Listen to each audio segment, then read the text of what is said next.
Hello everyone, and welcome back to Maverick Games Learning and Support. It's Dwayne here, and today I wanted to talk about the new DnD MAPS update that just released.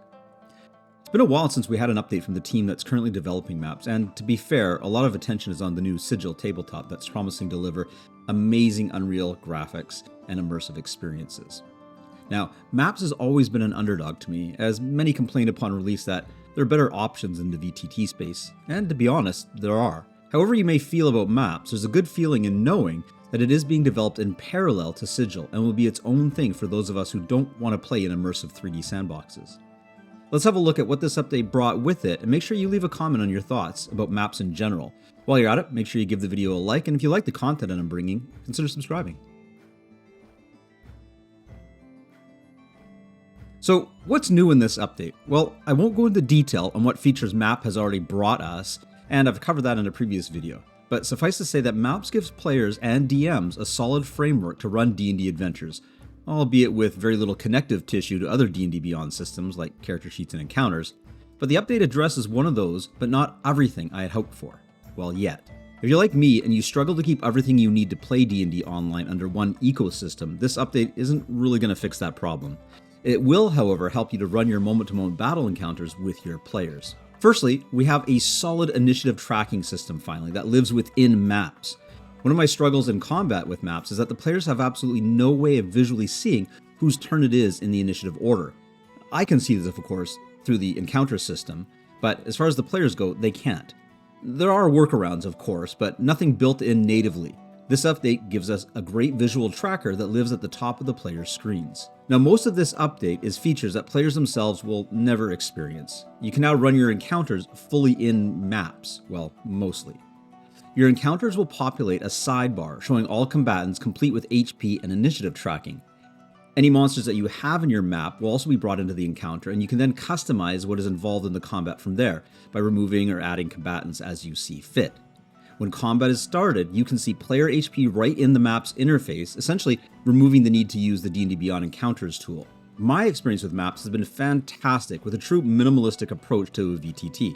Tokens move smoothly. While it doesn't have a lot of the fluff that other tables have, it delivers the basics of what I need to play games of D&D online. Well, this update is great as far as what it does deliver. I'm a little disappointed in what it didn't contain that stops me from sort of running back to maps for my games. Let's talk about it.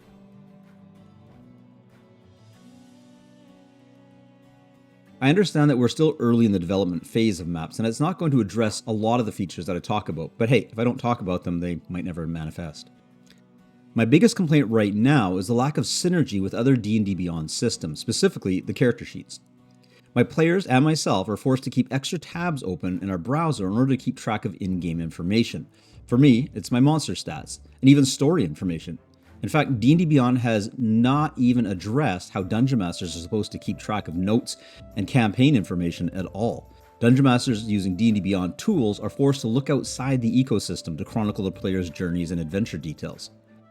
Another one is shared dice rolling. That's a concern of mine. Players can access a shared dice roller via the game log, and all rolls they make are sent to the game log, but no 3D dice roll across the map interface like what players see on their sheets. This is a huge need, as the whole point of playing D&D is to participate in a shared experience. If you're listening, Maps team, make it happen quickly, please. While this Maps update is great for bringing encounters into the interface, it falls just short in the sense that I still need to leave the interface in order to get my monster statistics and even to quick roll an attack by them. The encounter update doesn't allow me to access the monster's character sheet within Maps, which means I still have to bounce over to another screen and gain the info. Worse yet, if I want quick rolls right on the sheet, I have to have the monsters created within the encounter tool for that campaign and use the monster stat block within that interface in order to generate a roll in the game log. This also doesn't generate a shared dice roll event for everyone to see or hear.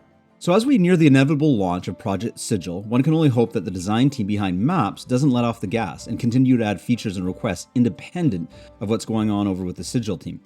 In fact, the best way to get through to these guys is on MAPS, is to leave feedback via the in-game feedback tab right in MAPS. If we keep hitting the feedback, they keep listening. So I hope you're all having fun playing Dungeons & Dragons out there, and I'll talk to you soon.